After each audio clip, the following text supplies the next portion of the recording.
Le corps humain est constitué de millions de cellules dont les formes, les tailles et les fonctions sont très diverses. Dans un tissu sain, de nouvelles cellules sont créées au cours d'un processus de division cellulaire appelé mitose. Lorsque la cellule est trop vieille, elle s'autodétruit et meurt au cours d'un processus appelé apoptose. Un équilibre fragile existe donc entre le nombre de nouvelles cellules créées et le nombre de cellules qui disparaissent chaque jour.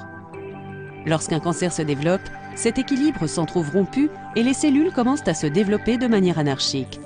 La chimiothérapie est un type de traitement qui fait appel à des médicaments très forts permettant de stopper la croissance des cellules cancéreuses.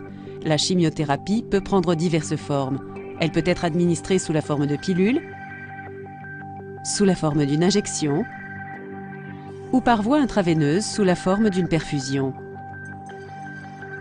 Une fois les médicaments à l'intérieur de l'organisme, ils se mettent à détruire les cellules cancéreuses en les empêchant de croître ou de se multiplier au cours de la mitose.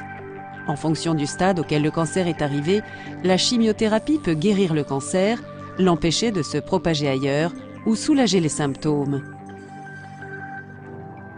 Elle peut être utilisée seule ou en association à d'autres traitements comme la chirurgie ou la radiothérapie.